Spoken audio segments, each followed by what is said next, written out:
That necklace.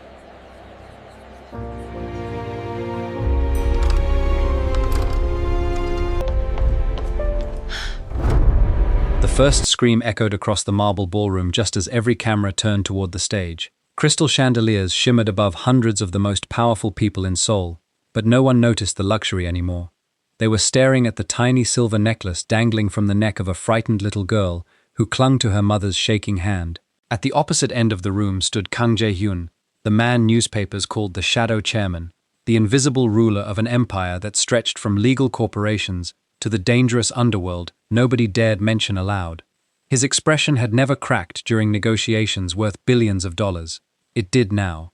His eyes locked onto the pendant, a simple silver phoenix wrapped around a blue sapphire.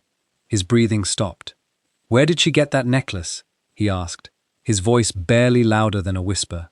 The room fell silent. The little girl looked up, frightened by the towering man staring at her, as though he had seen a ghost. Her mother instinctively stepped in front of her daughter. "Stay away from us." Her voice trembled, but her body never moved. Jae-hyun ignored everyone else. "Answer me." Security guards looked at one another. They had never seen their boss lose control. Then an elderly woman seated in the front row slowly stood. Tears streamed down her face as she whispered 5 words that shattered every secret buried for nearly 20 years. She finally found her way home. Before anyone could ask what she meant, the ballroom doors exploded open. Armed men rushed inside.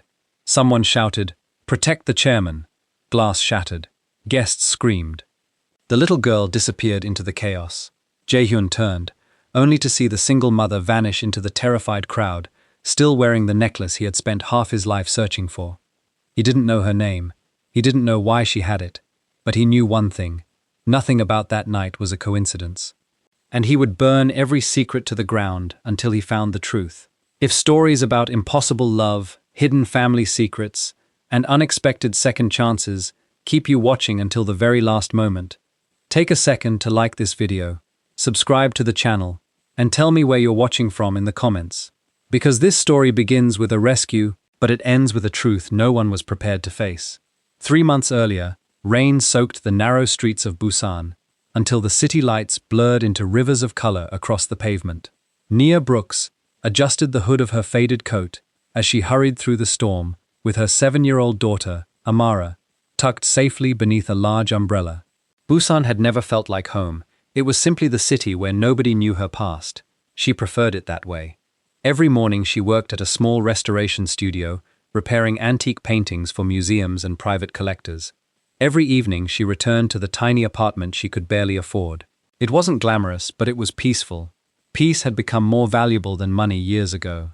"Mama," Amara whispered, pointing toward the bakery across the street. "Do you think they'll still have cinnamon bread?" Nia smiled despite her exhaustion. "Only if we're lucky." "We're always lucky together." Those words always made her heart ache. Amara had no idea how many nights her mother skipped dinner just to make sure she never went hungry. They crossed the street as thunder rolled overhead. Behind them, a black sedan slowed almost silently. Neither of them noticed. Inside the vehicle, 2 men exchanged photographs. One picture showed a woman wearing the same silver phoenix necklace hidden beneath her coat. "It's her," the driver muttered. "Finally. Don't lose her." Nia and Amara entered the bakery, laughing over whose umbrella had collected more rainwater. They stayed only 10 minutes, long enough for the men outside to make a phone call. By the time mother and daughter stepped back onto the sidewalk, carrying a warm paper bag, 3 unfamiliar men had already spread out across the block. One pretended to read a newspaper, another leaned against a motorcycle. The third smiled too much. Nia noticed him first. Every instinct she had spent years sharpening screamed at her to leave. "Amara," she said softly, "hold my hand." Her daughter obeyed immediately. They turned down a side street instead of heading home. The smiling man followed. Then the motorcycle engine started. Another pair of footsteps echoed behind them. Nia's pulse quickened. She refused to look back again. "Mama?" "Keep walking." "Are we playing a game?" "Yes." Nia forced a smile. "Whoever reaches the next corner first wins." Amara giggled and hurried ahead, before Nia gently pulled her back. "Not without me." They reached the alley just as the motorcycle blocked the exit. Another man stepped from the shadows. Then another. 4 of them now. The smile disappeared from every face. "Give us the necklace." one of them said calmly. Nia instinctively covered the pendant beneath her sweater. I don't know what you're talking about. Yes, you do. One man grabbed her wrist. Before she could react, Amara screamed. Nia swung the paper bag into his face, sending hot bread flying across the wet pavement. She pulled her daughter behind her. Run! But there was nowhere to go. The alley had become a trap. The tallest attacker reached toward Amara. Nia stepped between them without hesitation. Take whatever you want. Leave my daughter. We only want one thing. His eyes fixed on the necklace again. Nia's breathing became uneven. Nobody should have known about it. Nobody except... No, that couldn't be possible. She had buried that part of her life forever. The man lunged. Before his hand reached her neck, something crashed into him with terrifying force. His body slammed against the brick wall so violently that the impact echoed through the alley. The others turned in shock. A tall man wearing a charcoal overcoat stood at the entrance, rain dripping from his dark hair. His face remained expressionless. 4 against 1 woman, he said quietly. Cowards. One attacker pulled a knife. Walk away. The stranger didn't answer. Within seconds, the alley erupted into violence. Every movement was precise, efficient, ruthless. He disarmed one attacker before the knife even completed its swing. Another collapsed after a single strike to the ribs. The third reached for a hidden weapon, but froze when he noticed 2 black SUVs pulling into the street behind the stranger. Doors opened. More men stepped out wearing identical black suits. None of them looked nervous. The attackers suddenly understood who they had challenged. Retreat! One shouted. They scattered into the rain before the suited men could surround them. Silence returned except for Amara's frightened sobs. The stranger knelt in front of her until his eyes were level with hers. Are you hurt? She shook her head. You were brave. He offered a small smile that vanished almost instantly. Nia studied him carefully. His clothes were expensive, but understated. His hands carried faint scars. His eyes held a sadness she couldn't explain. One of the suited men approached respectfully. Chairman Kang, the vehicles are ready. Nia's heart skipped. Chairman Kang. She had heard that name before. Everyone had. Kang Jae-hyun, business genius, billionaire, rumored Mafia kingmaker. The man turned toward her. You shouldn't stay here tonight. Who are you? She asked. He almost answered. Then his gaze drifted to the silver phoenix necklace that had slipped from beneath her sweater during the struggle. Time seemed to stop. His expression changed so suddenly that even his bodyguards noticed. He took one slow step forward. His eyes never left the pendant. Recognition, shock, disbelief, and something far more dangerous. That necklace, he whispered. Nia instinctively covered it with trembling fingers. Where did you get it? He asked. Her face turned pale, because for the first time in years, someone had finally recognized it. Jae-hyun didn't blink. The rain continued to fall between them, but neither of them seemed to notice anymore. The silver phoenix pendant rested beneath Nia's trembling fingers, as though it suddenly weighed 100 pounds. Every instinct told her to run. Every memory she had spent years burying clawed its way back to the surface. I asked you a question, Jae-hyun said quietly. His voice wasn't threatening. That somehow made it even more unsettling. Nia straightened her shoulders. And I don't owe you an answer. His bodyguards exchanged uneasy glances. Almost no one spoke to Kang Jae-hyun that way. He studied her face instead of reacting. Fear, intelligence, defiance. None of it appeared rehearsed. She genuinely believed protecting that necklace mattered more than protecting herself. That realization only deepened the mystery. Mama, Amara whispered, clutching her hand tighter. Can we go home now? Jae-hyun's attention shifted to the little girl. She hid halfway behind her mother, but continued staring at him with wide brown eyes. Most children feared powerful men. She looked curious instead. What's your name? He asked gently. Amara. How old are you? 7. Before he could ask another question, Nia stepped between them. That's enough. The bodyguard named Min-sok leaned closer to his boss. Chairman, the police will arrive soon. Jae-hyun didn't move. He simply removed a business card from his coat pocket and held it toward Nia. If those men return, call me. She looked at the card, but made no effort to take it. I don't know you. No. His eyes remained fixed on the necklace, but I intend to change that. He placed the card on top of the fallen paper bag instead, and turned away. Within moments the convoy disappeared into the rain. leaving mother and daughter standing alone in the alley. Nia waited until every vehicle vanished before finally allowing herself to breathe. Her hands were shaking so badly she could barely pick up the card.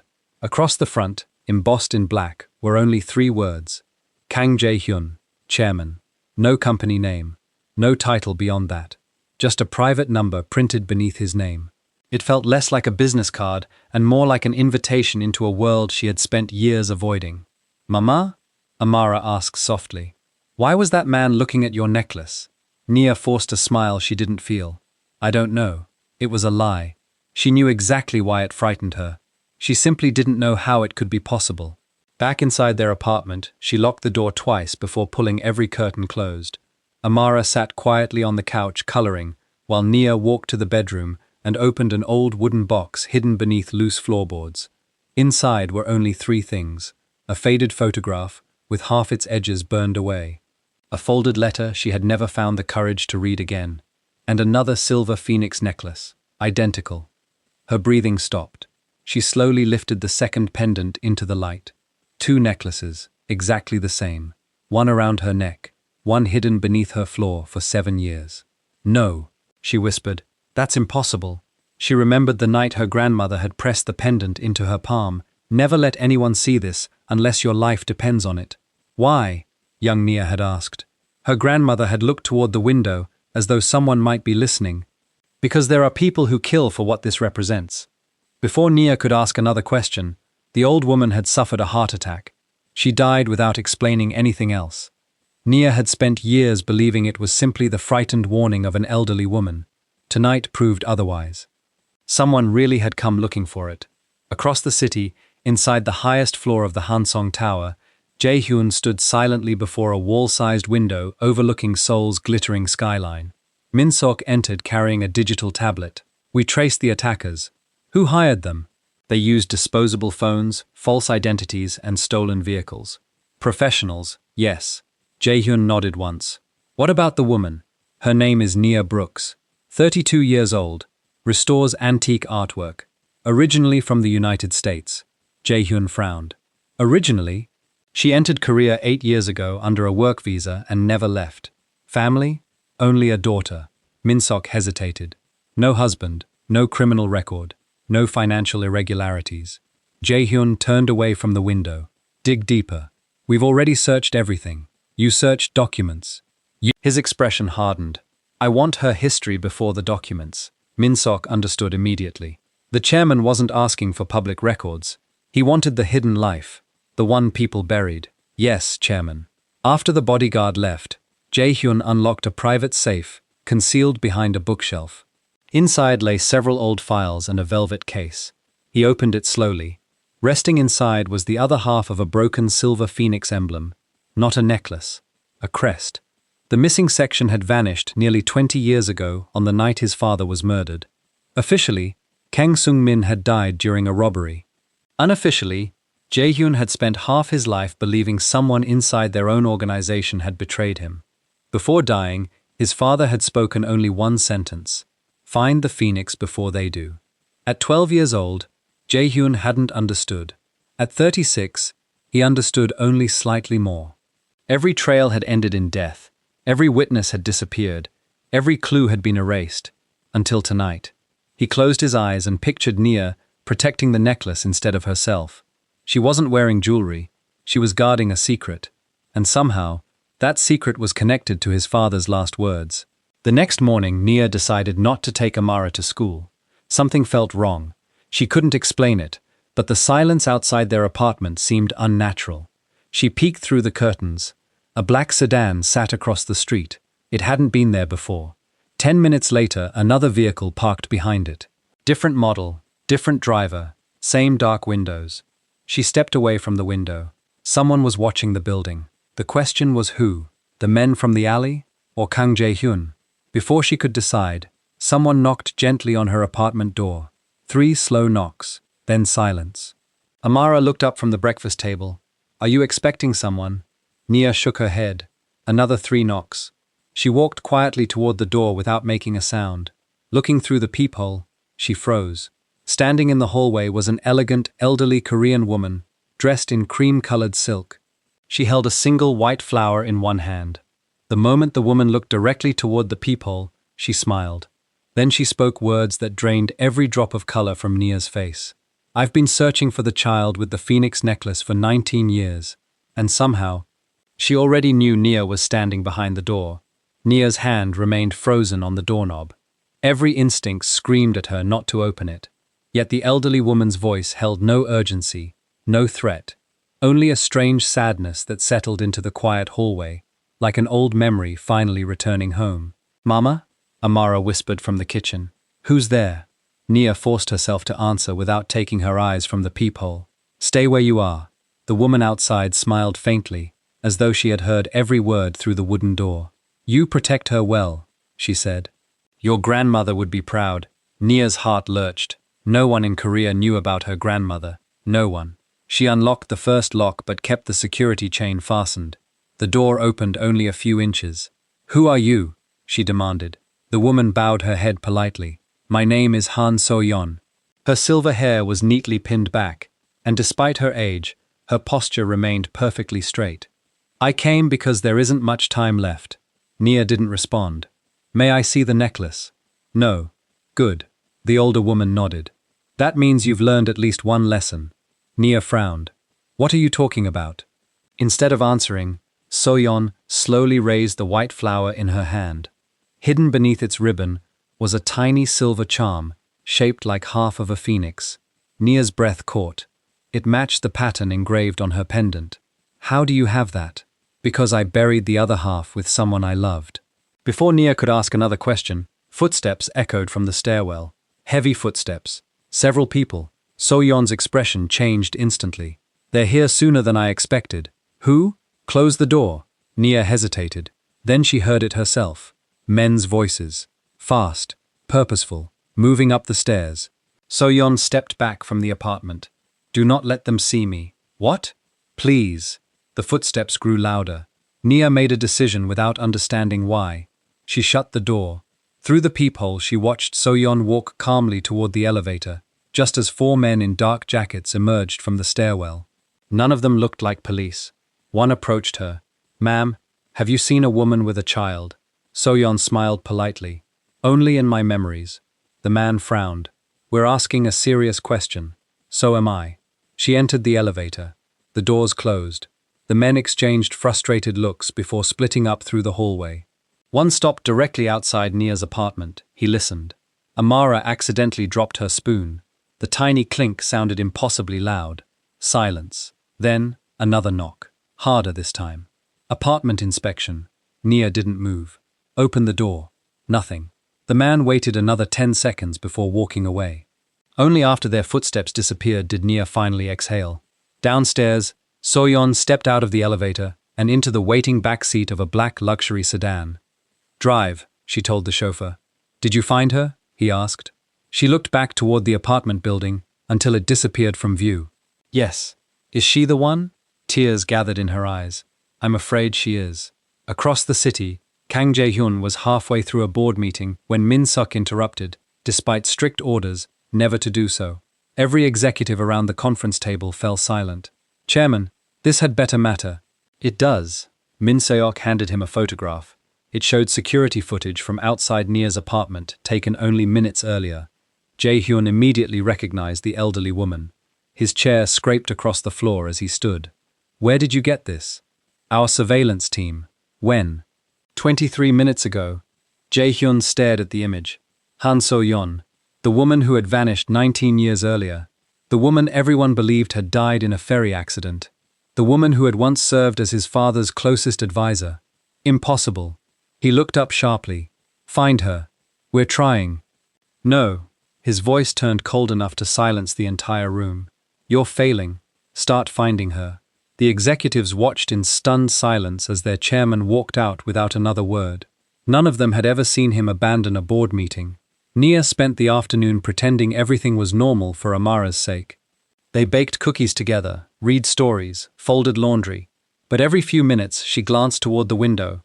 The sedans were still there, watching, waiting. By evening she could no longer ignore the feeling that her apartment had become a cage. She packed a small backpack, clothes, medicine, cash. the wooden box. Before she could zip it shut, Amara walked into the bedroom holding the second phoenix necklace. Mama. Nia froze. Where did you find that? It was under the floor. She smiled innocently. Look, it looks just like yours. Nia's blood ran cold. Put it down. Why do you have two? Before Nia could answer, the lights went out. The apartment plunged into darkness. A second later, every phone signal disappeared. No internet, no reception, nothing. Then came the sound. Glass breaking downstairs. Someone screamed. Tires screeched outside. Nia pulled Amara into her arms. Stay behind me. Another crash. This one much closer. Footsteps thundered up the stairwell. Not one person. Many. Someone shouted from outside. Third floor. Another voice answered. She hasn't escaped. Nia grabbed both necklaces without thinking. One around her own neck. One stuffed into the backpack. She rushed toward the fire escape at the rear of the building. The hallway was already filling with smoke. Mama, I'm scared. I know. Nia held her daughter's hand tighter. Don't let go. No matter what happens. They pushed open the fire exit. Cold air hit their faces. 3 flights below, black-clad men were already climbing upward. 3 floors above, more men were descending. They were trapped in the middle. Then, from the alley beneath them, a familiar voice echoed upward. Nia! She looked down. Kang Jae-hyun stood beside an armored SUV, surrounded by his security team. Their eyes met through the smoke. Jump, he shouted. Nia looked at the distance. It was too high. Impossible. Trust me. Another explosion shook the building. The metal staircase lurched violently beneath her feet. Bolts snapped loose. The entire structure groaned. Jae-hyun stretched out both arms. Now, Nia had only one choice. She picked up Amara, closed her eyes, and stepped off the collapsing staircase, not knowing whether she was jumping towards safety or directly into the biggest secret of her life. The world disappeared beneath Nia's feet. For one terrifying heartbeat there was only smoke, falling metal, and Amara's frightened cry against her shoulder. Then strong arms caught them. The impact drove Kang Jae-hyun backward, his heels scraping across the wet pavement, as 2 bodyguards rushed forward to steady all 3 of them. He never let go of the child. He never let go of Nia. Behind them, the fire escape ripped away from the building with a deafening shriek and crashed into the alley where they had been standing only seconds before. Sparks burst into the night. Bricks shattered. A cloud of dust swallowed the entrance. Move, Min Seok shouted. Gunfire erupted from the 3rd-floor windows. Bullets struck the armored SUV with sharp metallic cracks. Jae-hyun instinctively shielded Amara with his own body as his security team returned fire, only long enough to force the attackers back inside. Into the vehicle! Doors flew open. Nia climbed inside, still clutching her daughter, unable to process how close death had come. The convoy accelerated out of the alley, just as flames burst through the apartment windows. Nia twisted around in her seat. Everything she owned disappeared behind a wall of fire. The small apartment where she had hidden for 8 years was gone in less than a minute. Amara buried her face against her mother's chest. Our home, she whispered. Nia couldn't answer. She no longer had a home. She had only questions. The convoy crossed the bridge toward Seoul in complete silence. Rain beat against the bulletproof windows. Jae-hyun sat opposite Nia, studying the burns on her hands. You're injured. I'm fine. You're bleeding. I've survived worse. Those words caught his attention. Have you? She immediately regretted saying them. The silence stretched again until Amara slowly looked up. Thank you for catching us. Jae-hyun's expression softened almost imperceptibly. You're welcome. You smell like rain. One of the bodyguards almost smiled. Jae-hyun actually did. It was brief, barely noticeable, but Nia saw it. So did Min-seok. None of them had seen the chairman's smile in months. Amara reached into her backpack and pulled out one of the cookies they had baked that afternoon. Most were crushed from the escape. She selected the only one that remained whole. You saved my mama. She held it toward him. This one's for you. Nia's eyes widened. Amara. But Jae-hyun accepted the broken cookie with both hands, as though it were something priceless. Thank you. He took one bite. It was slightly burned around the edges. Too much cinnamon. Far from perfect. It was the best thing he had tasted in years. He couldn't remember the last time anyone had given him something expecting nothing in return. 30 minutes later, the convoy entered a private estate, hidden behind iron gates and dense pine trees overlooking the Han River. Nia had seen photographs of luxury homes before. None looked like this. The estate resembled a modern palace built from glass and stone, surrounded by quiet gardens, lit with warm lanterns, instead of harsh security lights. Yet guards stood everywhere, watching, listening, protecting. "Where are we?" Nia asked. "My residence," Jae-hyun replied. "You can stay until we understand who's hunting you." "I didn't agree to that." "No." He looked directly into her eyes. "But if you leave tonight, they'll kill you." She wanted to argue. Instead, she remembered the burning apartment, the men climbing the staircase, the bullets. Deep down she knew he was right. An older housekeeper named Mrs. Yoon welcomed them inside with surprising warmth. She knelt in front of Amara. "You must be hungry." Amara nodded shyly. "Very." Mrs. Yoon smiled. "Come with me. I make excellent hot chocolate." Amara looked toward her mother for permission. Nia hesitated before nodding. "Stay where I can find you." "I will." The little girl disappeared down the hallway holding Mrs. Yoon's hand. For the first time since the attack, Nia and Jae-hyun stood alone. He walked toward the fireplace without speaking. Flames reflected across the polished floor. "Tell me about the necklace." "No, your apartment was attacked because of it." "I know. People tried to kidnap your daughter because of it." Nia's voice cracked. "I know. Then stop protecting the secret that's destroying your life." She stared into the fire. "You think I understand any of this?"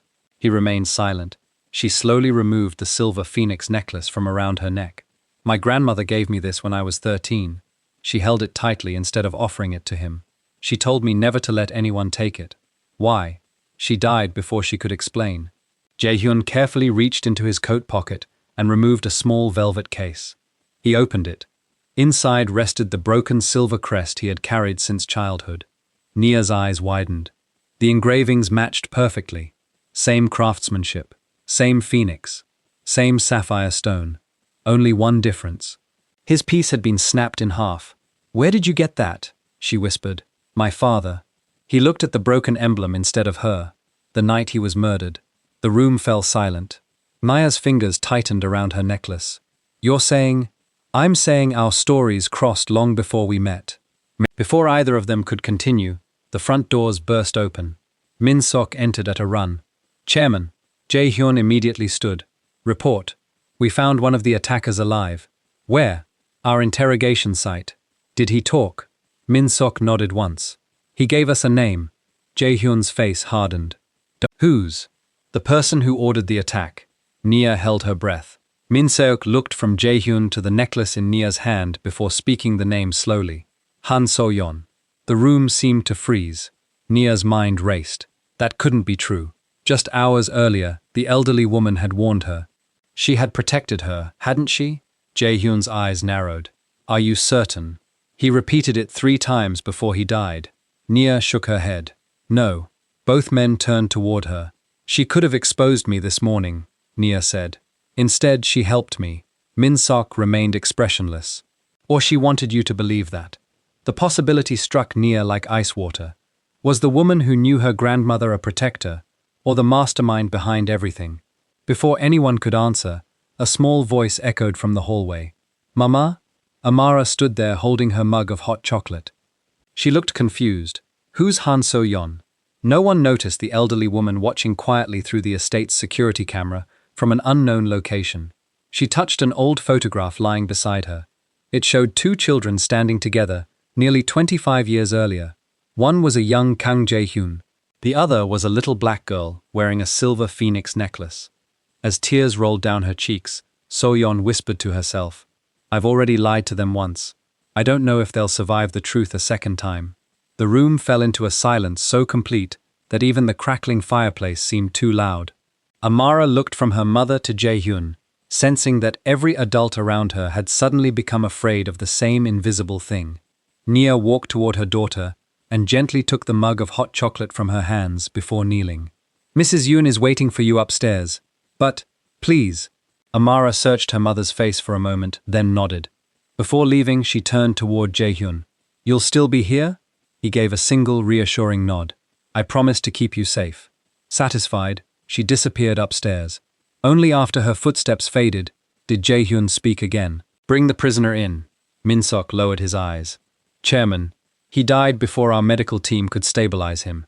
Jae-hyun's jaw tightened. Natural causes? Poison. Self-inflicted? No.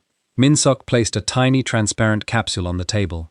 Someone implanted this beneath one of his teeth. The moment he tried to tell us more than Han So-yeon's name, it ruptured. Nia stared at the capsule. Whoever was behind this operation had expected their own men to be captured. They had prepared for silence long before the attacks began. Then Han So-yeon may have been framed, she whispered. Jae-hyun didn't answer immediately. His instincts agreed with her, but instincts had nearly gotten him killed before. Find every surveillance camera within 2 kilometers of Nia's apartment, he told Min-seok. I want to know who followed Han So-yeon after she left. Already working on it. And the bodies from the apartment attack. 4 confirmed dead. None carried identification. Professionals, Jae-hyun murmured again. Someone is erasing every trail. Before anyone could continue, Mrs. Yoon entered carrying a weathered leather envelope. Chairman, she said softly. This was inside the young lady's backpack. I thought you should know before the child found it. Nia frowned. That isn't mine. Mrs. Yoon handed it to her.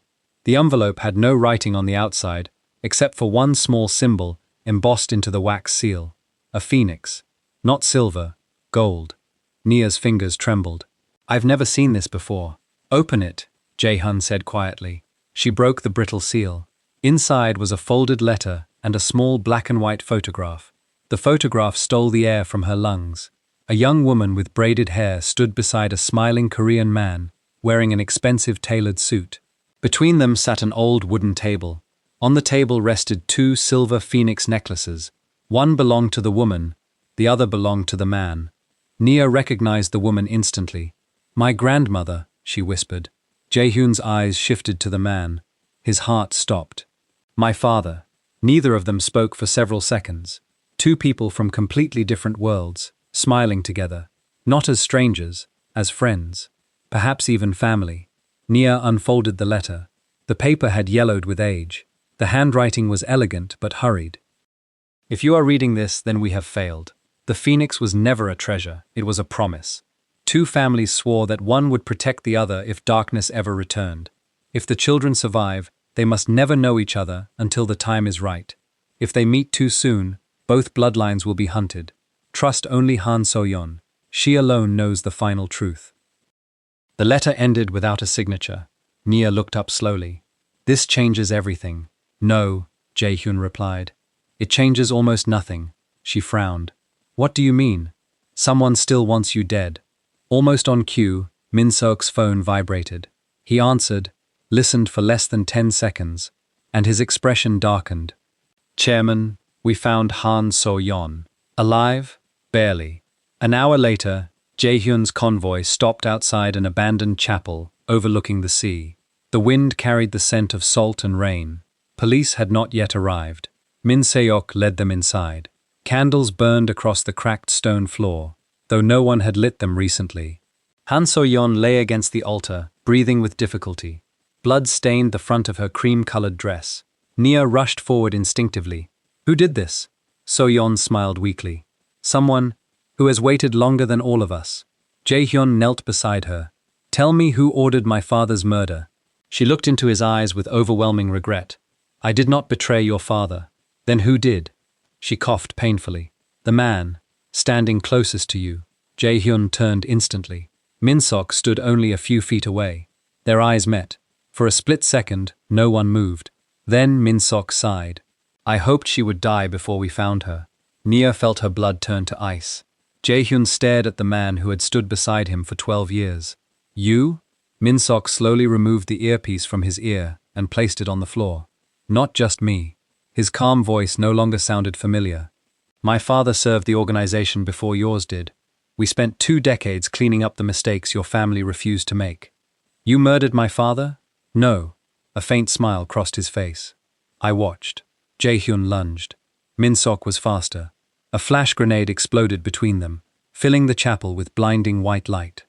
Nia covered Amara's ears as the explosion echoed through the old building. By the time the smoke cleared, Min-seok was gone. So was the leather folder he had quietly taken from the altar during the confusion. Han So-yeon reached weakly for Jae-hyun's sleeve. Listen, carefully. Tears rolled down her face. Nia isn't the secret. Both of them leaned closer. Then what is? Soyeon's breathing became shallow. The child. She looked toward Amara. Is. Before she could say another word, her hand slipped from Jaehyun's sleeve. Her eyes closed forever. Nia wrapped both arms around Amara instinctively. Jaehyun remained frozen beside Soyeon's body. One question had finally been answered. 10 more had just been born. Why had Min-seok betrayed him after 12 years of absolute loyalty? What was inside the stolen folder? And most terrifying of all, why had a dying woman claimed that 7-year-old Amara, not the necklace, not Nia, was the secret everyone had been willing to kill for? Dawn had barely broken when Han So-yeon's funeral arrangements began in secret. There would be no public announcement, no newspaper headline, no official record. Only 4 people stood beside her covered body inside the estate's private memorial hall. Jaehyun, Nia, Amara, and Mrs. Yoon. A woman who had spent 19 years hiding the truth would disappear from history once again. Only this time, she had taken most of her answers with her. Jaehyun stood motionless. His thoughts weren't on Soyeon, they were on Min-seok.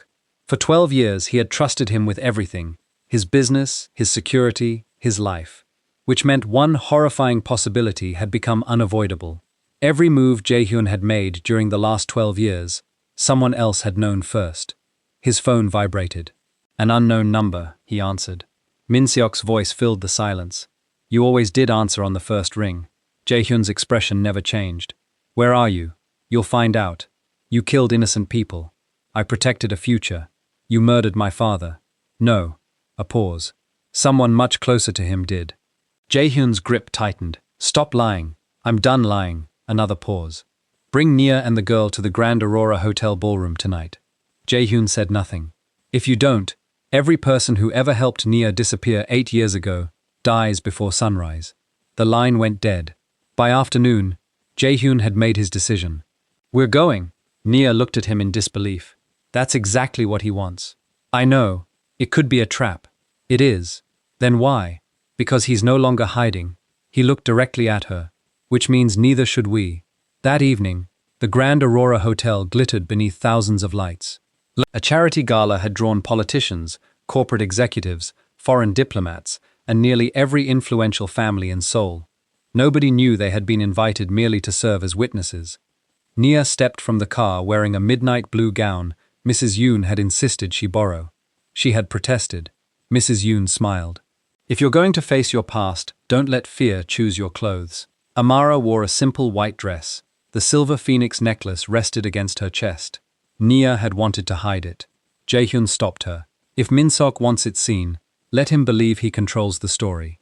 Inside the ballroom, music filled the air. Crystal chandeliers reflected across polished marble. Exactly as the future had promised. Jaehyun quietly scanned every face. Security surrounded the room. His own people mixed with hotel staff. Every exit was covered. And still, he couldn't shake the feeling they had already lost. Then Amara tugged gently on Nia's hand. Mama, what is it? That lady keeps smiling at me. Across the room stood an elegant woman in a dark emerald dress. Nia had never seen her before. But the woman wasn't looking at Nia. She was looking only at Amara. Then she nodded almost imperceptibly, as if confirming something. Before Nia could react, the ballroom lights dimmed. A spotlight illuminated the stage. A giant screen descended from the ceiling. Static. Then an old video began to play. A younger Kang Sung-min, Jaehyun's father, stood beside Nia's grandmother. The entire ballroom fell silent. The recording was nearly 30 years old. Kang Sung-min spoke first. If you're watching this, then both of us are probably dead. Nia felt tears gathering before she understood why. Her grandmother smiled sadly into the camera. We created the Phoenix Covenant because hatred was destroying both our families. Kang Sung-min continued. Our children deserved better. The grandmother nodded. So we chose peace. The image shifted. 2 tiny babies, one Korean and one black, sleeping side by side. They were born only weeks apart. They were meant to grow up as family. Nia slowly looked toward Jaehyun. His breathing had become uneven. Then came the sentence that changed everything. If our children cannot inherit peace, her grandmother whispered, perhaps their children will. The recording ended. Silence, then applause. Not from the guests, from the balcony above. Everyone looked up. Min Seok stepped into view. He was no longer pretending to be anyone else. Behind him stood armed men. "This," he announced, "is why the Covenant had to die." The ballroom erupted into panic. Guests screamed. Security rushed forward. Min Seok raised one hand. "No one moves." His men aimed their weapons. He looked directly at Jae-hyun. "Your father believed blood could end war." He laughed. "I believed power could." Then he turned toward Amara, the last heir of the Covenant. Nia pulled her daughter behind her. "You'll never touch her." Min Seok smiled. "I already have." He pressed a button. The giant screen lit up again.